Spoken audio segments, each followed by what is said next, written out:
How's everybody doing today, folks? It's another day here on the Inside Sales Show. My name is Darryl, but you know that. It's good to have you back here. What's going on? What's happening in your life? Anything new, exciting? Let me ask you a question.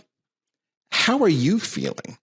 Because, I don't know about you, but we're in the middle. Okay, so if you're north of the equator, we're in the middle of our winter, and it's like you get the late January, early February blues, where it just seems you're lethargic, or maybe you're hibernating, or maybe you're second guessing every single decision you made in life, including all those cupcakes and butter tarts you had over the COVID, which I'm beyond the COVID-19 at this point in time. I just want you to know. So now I have no self-esteem left, and I'm feeling pretty bad. Although, in fairness, the butter tarts were really good. But no, I asked the question because I actually had a really interesting conversation with my son on the weekend. So for those who don't know, my son is a little bit like his old man. He's a broadcaster, and so he's a television reporter, he's an anchor, he's a radio person, he does all that kind of stuff. And I tease and torment him all the time, saying that, my audience is far more engaged than his audience is, and that he's not nearly as good as his old man. But between you and I, he is. He's really, really good. So he's having good success. All right. So then that's a kind of a frame point. He's having good success. And he's rapidly, he's flipped jobs. He's 5 years, whatever, maybe doing his career now. And he's changed jobs 4 times, as you do in media. You go from the middle of nowhere. So his first job, just a sidebar, was literally 5 hours north of Winnipeg, Manitoba, Canada. Now, for those of you who go, well, where the hell is Winnipeg from? True story. Winnie the Pooh was based on the name Winnipeg, because the author was Canadian. So little factoid. But Winnipeg is this cold city in the winter because it's quite north. And in the summer, it is infested with black flies and mosquitoes. I honestly don't know why people live there. It's beautiful if you can just be in a bubble the whole time you're there. And for my Winnipeg listeners, I love you. Go Jets. But he was 5 hours by driving north of that, his first job, earning less than minimum wage, as a contracted employee at a radio station where they served collectively over multiple provinces, because they had repeater stations, 50,000 rural farmers. And he was the FM afternoon guy. That was his first job. So folks, it's kind of like sales. You got to start somewhere. You start as an SDR. And of course, as an SDR, what do you think about? You think about you want to be an AE, and you want to be, whatever. You want to climb that career. And that's what he's done. And so, he's changed jobs, and now he's kicking ass. He's in the nation's capital, and he's on the biggest network in Canada, and he's doing great. Why is this relevant to you in a sales show? Is this a humble brag? No. It's relevant because of this. He called me up and he said to me, I'm just starting to really second guess my career.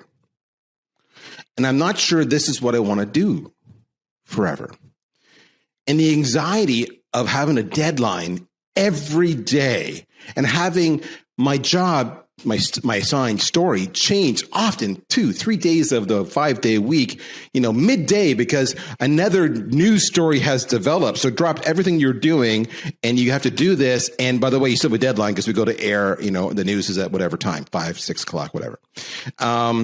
It's getting at me. And a lot of the stuff, it's tough. It's quite common for him to cover murders. Right? As an example, and he's got to go talk to the grieving widow and knock on doors. It's not necessarily the glamorous job you think it is. And so he's sitting here going, I don't know if this is what I want to do, but here's the thing. I don't know what I would do next. And I'm at a crossroads. So let's just take apart what he's saying to us. What he's saying is he's got a vision of his career. He's achieved part of it, but he doesn't know the long path where to go from here. And he doesn't know what else would do, what he would do. So maybe he's feeling a little trapped. Okay. And then he shared, he's got this anxiety. He's got this emotional investment that's eating away at him. Fair? Can you relate? Do you ever have anxiety about where your career is going? Do you have anxiety about hitting your sales number? Do you have anxiety about whether you're on a path to what you hope to achieve someday? Maybe you want to buy a house. Maybe you want to retire. I don't know, whatever points you are in between. And maybe your career just isn't going the way you thought it would go. Maybe it's not the career. Maybe it's you. Maybe you gained that COVID-19 and you're not feeling good about yourself. You're doubting yourself. Maybe as good as your numbers are, you just don't think you're very good at your job because you see other people doing better and changing jobs and maybe getting more visibility in social for whatever reason. And you start to think that you're just not it. Here's the thing. All of these things impact your well-being. All of these things impact consequently and consequentially, both words apply here, your performance. These words affect how you feel about yourself. These words affect how you interact with your family, your friends, your kids, and they challenge you, and sometimes they can become self-fulfilling. So when you're in this situation, when you're struggling with your emotional well-being, your physical well-being, your mental health, and you know it's impacting you, you're self-aware enough to do that, but you're kind of at a crossroads. What do you do?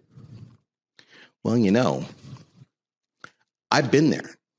I've shared this before. I'll share it again. In my early 30s, I had a breakdown. And it is devastating. So today I thought, in the middle of winter, we should probably have that conversation because it affects all of us. So I thought, who was the most dysfunctional, mentally unstable person I know? And that's when I thought of Jenny Brennan, the Senior Director of Sales at Agorapulse. If you want to talk about messed up, it's Jenny. Jenny, how you doing, my friend? Hey, Darryl, I'm great. How are you? I'm doing well. Now, you know what I love about Jenny?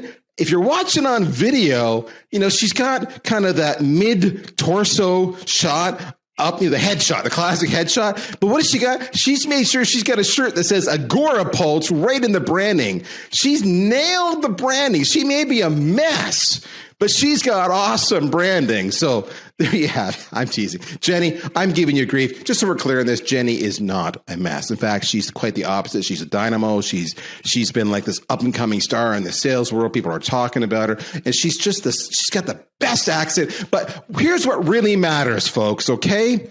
Jenny has 2 dogs, and one of them is a schnauzer. I have a schnauzer. We are schnauzer buddies. So there we go. That's the stage. Jenny, are you going to help us out today and deal with all this trauma and challenging and just issues and messy stuff that we've talked about today? Can you relate to anything I just said in that little opening monologue? Yes, 100%. You just told my story. Yeah, 110%. Yep, on the same page. And also, we have a lot in common because we're probably as messed up as each other, I would imagine. Oh, yeah. That's the funny part, right? People see you either, and Mike, I can speak for me. I can't speak for Jenny, but for me, I can say, people see you. They see that you see the public me, and you see, this. Like I may be a little emphatic. I may be a little bit demonstrative. I may be a little enthusiastic. And you might think, he's really got it together. No, I'm a mess. Just so we're clear on that. I'm a mess like everybody else. So every day it's like, how the hell did I get here? And when are they going to figure out that I'm a loser? So that's the challenges we struggle with. And if you ask my sales team, they'll say, yeah, he's a mess. He's a loser. So there you go. It's universal across the board. But you've got a bit of a journey yourself, Jenny. I mean, if you don't mind, can you share a little bit of your story? Yeah, sure. No worries. First of all, thanks for having me on. It's really great to be here. I'm very excited because I listen to your shows. So I'm kind of starstruck at the moment to be with you, Darryl. And I'll share a bit of my story. So I came to sales late. I came to SaaS sales very late. But actually looking back, I was probably always in sales from the age of about 18 months. I was always getting what I wanted. My short form of my story is I left school with an okay leaving cert is what we have here in Ireland. So depending on where you are in the world, it's like the final exams that get you into university. I just got enough to get into college and do a course. And I took off into the world of tourism and event management and for about 8-9 years until my late 20s.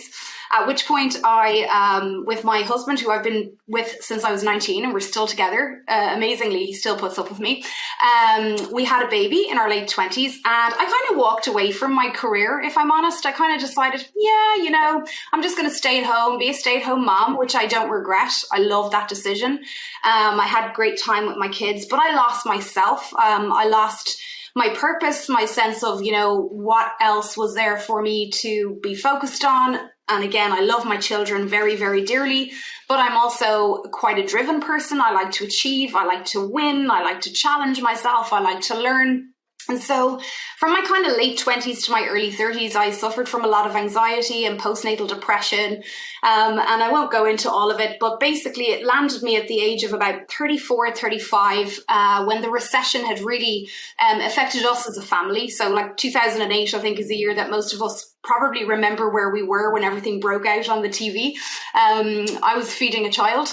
And in 2011, the recession kind of landed at our front door. My husband, who's amazing, had his own business. It was going really, really well. And unfortunately, through economic issues, within the space of 3 weeks, his business was gone. And there were no sales jobs. He also comes from a long sales background. And so long story short, I discovered the internet, and I had never really, people laugh at me when I say this. They're like, 2011, everybody was on the internet, but I wasn't. I was in my own world.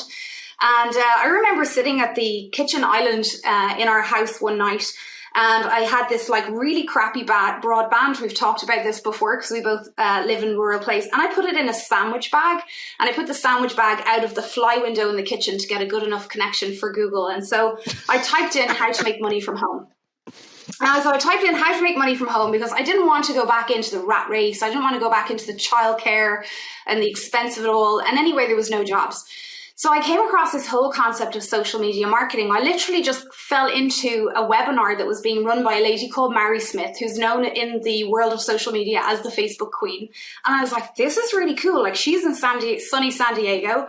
I was in peeing rain, Ireland. And I was learning from this woman in California about how to market a business on social media. And I was like, this is amazing. I can offer this service.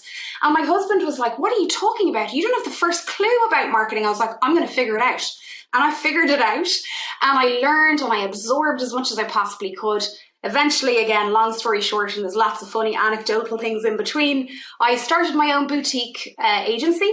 One of my first clients was the CEO of Agorapulse, a guy called Emmerich Ernaud, and a dear, dear friend, who, I don't know if he took pity on me, to be perfectly honest, because he loved my story and gave me a job.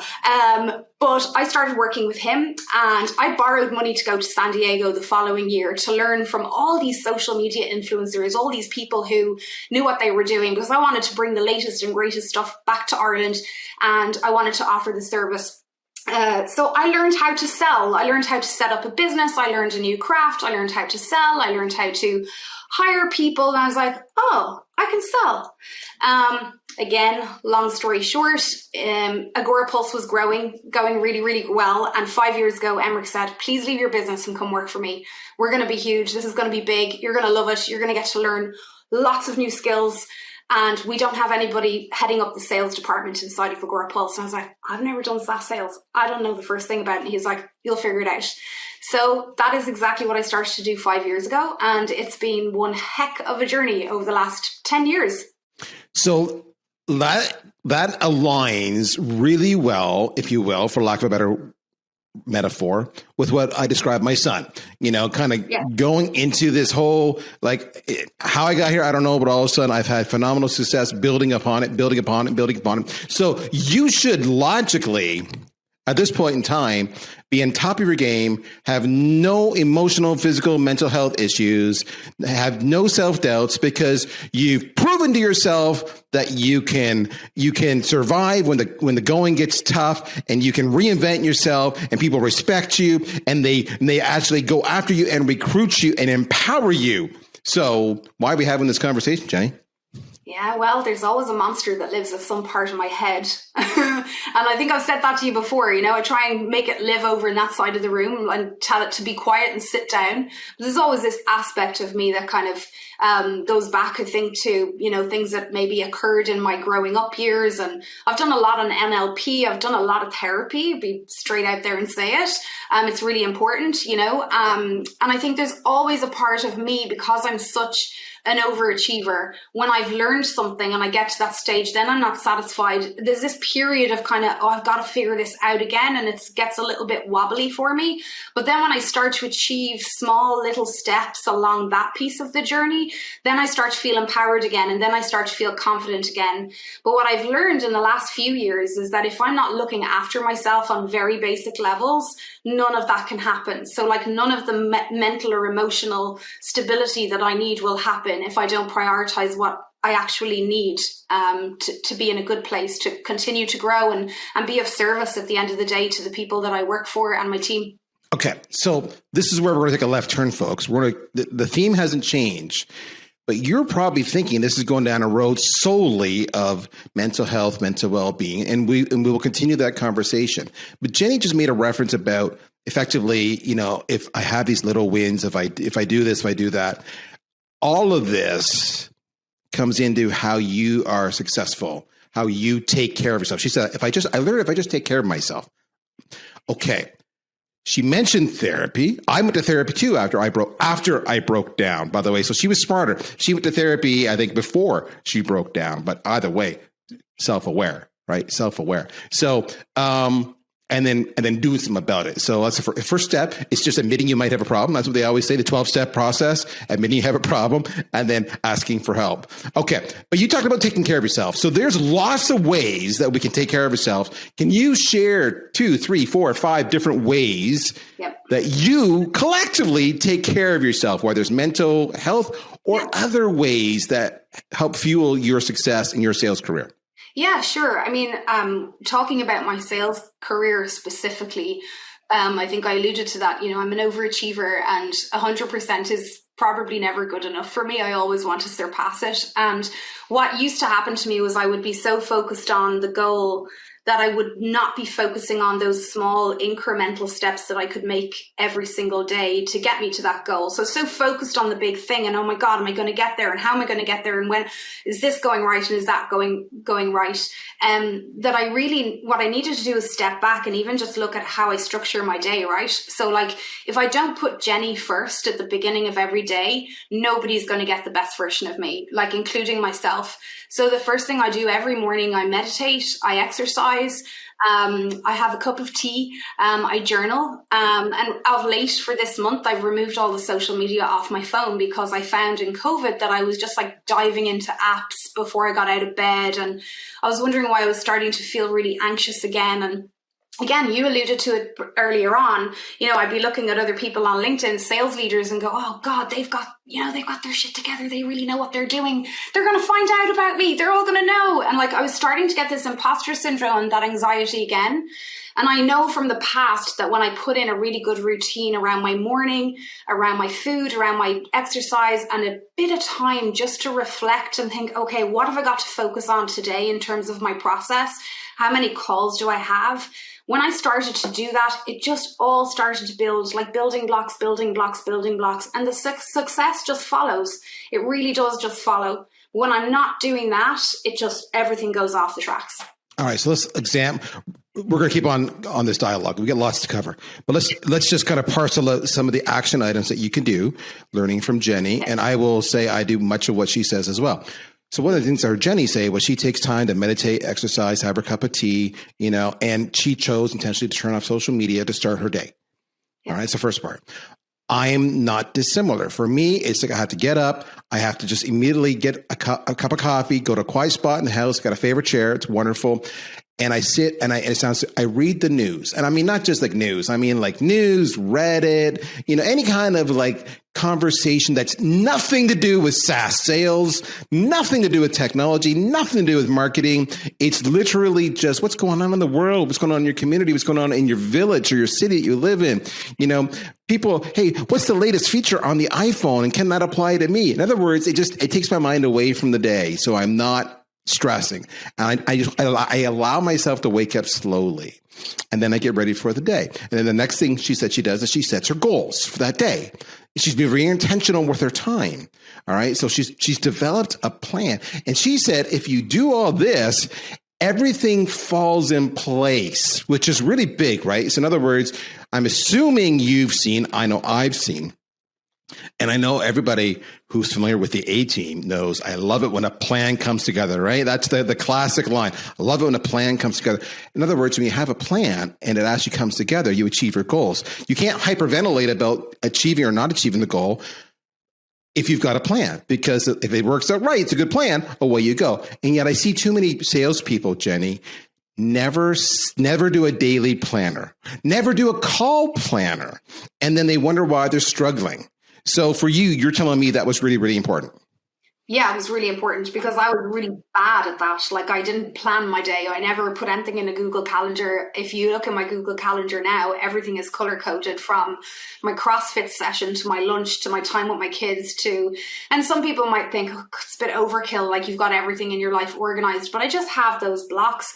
And I did a time management and productivity session, plug coming up, with a friend of mine called Tanya Dotson-Winkler, and she really showed me how to leverage my calendar to have a feeling of you're on this process path and you're on the step-by-step process of what you need to do every single day. And for me, and I can't speak for anybody else, but for me, it reduces the anxiety for me because I'm like, that's what I'm doing today. And if I get all of that done, I'll feel like I've achieved something. And if I don't get other people's priorities done, I'm sorry, I'll get them done sometime else. But it just really gave me a sense of ownership over my calendar. As I say, for 2021, it all went out the window. I'm only just like back since the beginning of January, behaving myself again. But that's common. That's common. And you're going to go in seasons, folks, where you just go off the rails, but then you come back.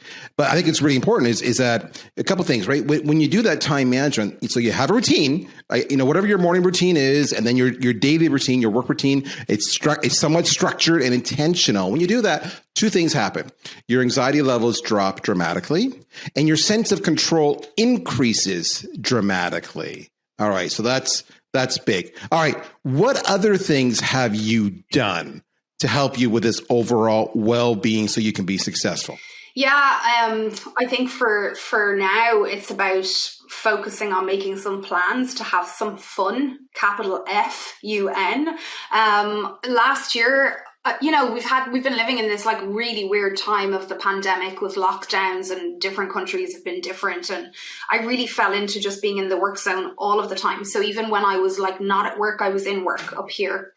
And again, so boundaries for me is really important. And again, something I'm preaching about, and I'm only just getting back to practicing again. And it's funny, I sat with our sales operations manager Mariana last week, and we were talking about this, and she felt like, I'm starting to feel underwater. We've got so many things that we need to do. And we opened up the diary again, and we made a pact that we'd hold each other accountability partners around our usage of Slack, because Slack is one of those places where I'm like Alice in Wonderland. Like once I go in there, I don't know where I'm going to end up. And so she was the same. So again, it's about the boundary of, we'll go in the morning, we'll check what we have to, we'll kind of mark what's urgent, mark unread what's not urgent, and then leave until lunchtime. Like put on your snooze and leave. And I think for reps, this is really important as well, is like when you have all your tabs open, your CRM, you've got your diary and you've got your notes, like literally have as little distraction in front of your eye line as possible. Because again, that's where you get sucked in. So I guess that's another small minor change, was boundaries around tools, and even around people, right? Because I am one of those people who really likes to help other people, and I feel really good when I help you and you get what you need. The trouble is sometimes you can go so far where the things that are really important and you need to be focusing on can start to slip. So again, if you're an SDR or you're an AE and you're that way inclined, it's really, really important to establish boundaries around people and tools as well. All right, so let's explore more what Jenny's talking about here. She uses two words that I love. I'm going to start with the latter one.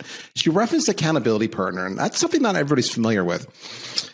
I hate accountability partners, and I'll tell you why I hate them. I hate them because they hold me accountable, which is really saying I need an accountability partner, all right? And I love that Jenny's got a trusted colleague that she's using to hold one another accountable. And again, I mentioned the whole 12-step program. This is, and by the way, I am not a graduate of the 12-step program. I've just watched enough TV. But one of the big things in there is they have accountability partners. You're talking about my sponsor. I have to have a daily check-in with my sponsor. You know what that is? That's an accountability partner. That's what that is. So you have two people who agree to hold one another accountable to an agreed upon mission, or behavior, or call it what you will. When you're thinking of hopping in that Slack and then you go in the back of your head, you go, oh, but then I got to go tell my accountability partner that I didn't do what I said I was going to do. I don't want to have that conversation. Okay, I won't go in Slack. That's why you do it. It's totally guilt, just so we're clear on that, but it works wonders. Now, the first thing she mentioned, those boundaries. And I love this. So she talked about boundaries with tools. She mentioned Slack. But then she talked about boundaries with people.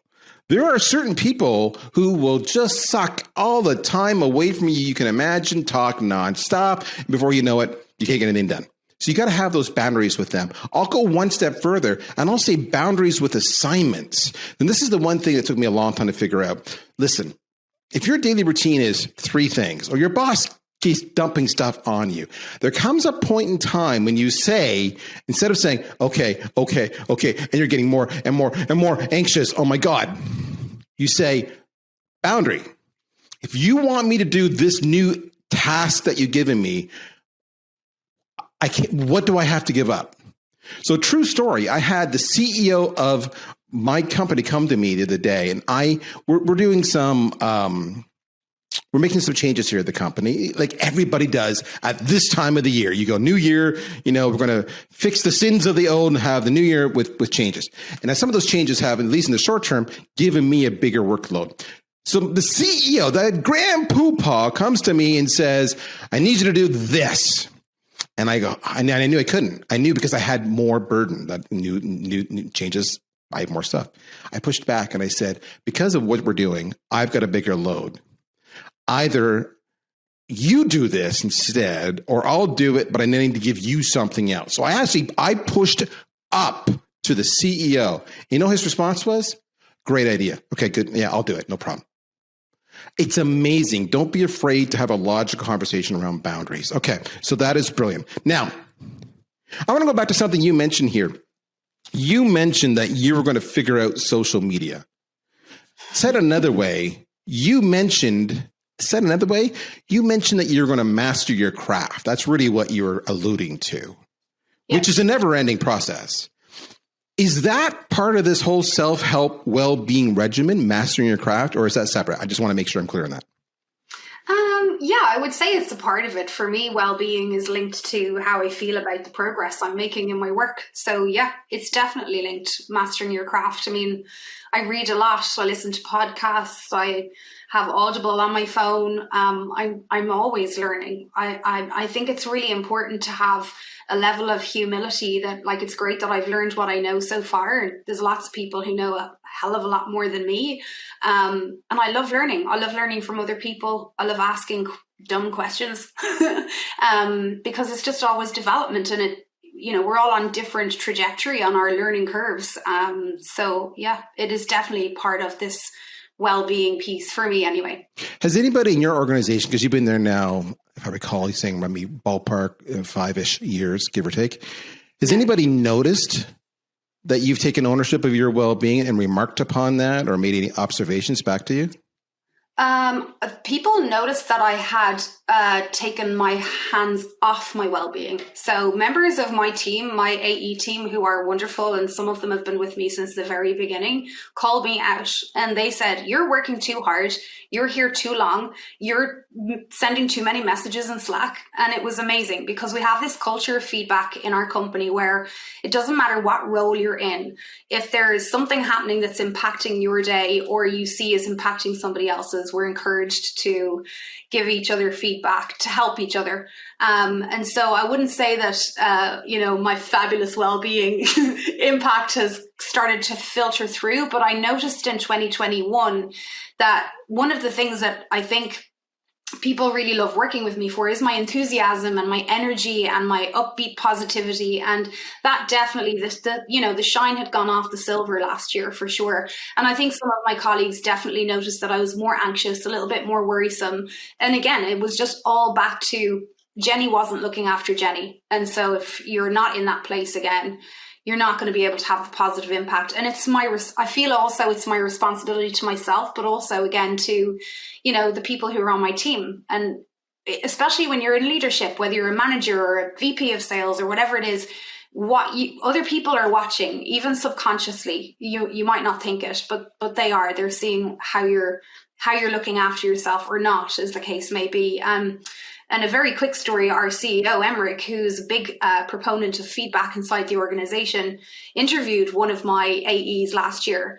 And he was like, "How are you doing?" They were having a great chat. He was like, "I'm working really hard. Like, I'm here till 8 every night. And like, gotta get my number. And he was like, "Why are you working till 8 o'clock? Like, our culture is like very much about, boundaries." And, well, Jenny does that. And Jenny's really successful. And I want to be really successful as well. And he was able to say, okay, well, that's not necessarily how to be successful. So it's really good to have accountability, visibility, culture feedback, and talk about these topics inside an org, because not only does it help AEs, SDRs, managers, it helps everyone in the company. All right. We are out of time, folks. Jenny's awesome. I told you she would be. You should follow her. Jenny, is LinkedIn the best way to find you? Yeah, LinkedIn is definitely the best way to find me. All right. So she's the senior director of sales at Agorapulse, social media management company. Check them out. She's awesome. You should follow her. She's brilliant with all of her insights, and she's just fun.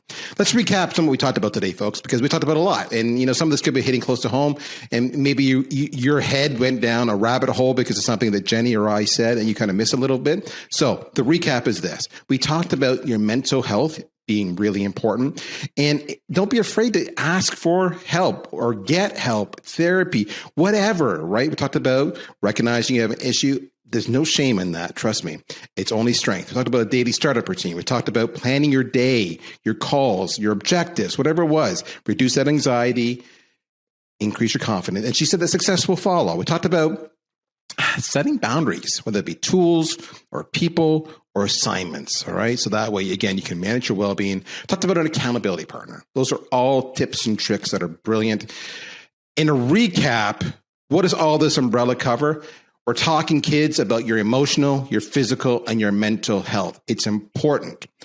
Process and productivity, they go hand in hand. If you're not feeling like you're doing enough productivity because you don't want to be there 8 o'clock at night, then maybe you need to look at your process. Talk about manage that time, right? Manage that time, but master your craft. If you master your craft, you'll be better at your job. You'll be less skilled. You'll have more success. It all goes together. One affects the other. In the end, self-care matters. It matters for you. It matters for your organization. It matters for your family. It matters because, my friend, you will sleep better at night and you will not resent your job, because that's no way to live. Our goal here every time, folks, is to get you 1% marginally better. We talked nothing at all about sales skills today. We did not do any objection handling, no price negotiation, no discovery. We did not debate whether spin is better than MedPick. But we did talk about you. And today, that's the most important topic. Jenny, my friend, you are awesome. Thanks for being on the show. Loved having you here. No worries. Thanks for having me. Oh my gosh. Okay, kids, we did it. And we're going to do it again. Probably, I don't know, next week. Tune in, share this episode with everybody on your team. Do them a good one. Say, you need to hear Jenny talk about how to rock at your job and be happy and have balance and all that crazy ass stuff. I'm Darryl. We'll see you next week. Take care. Bye-bye.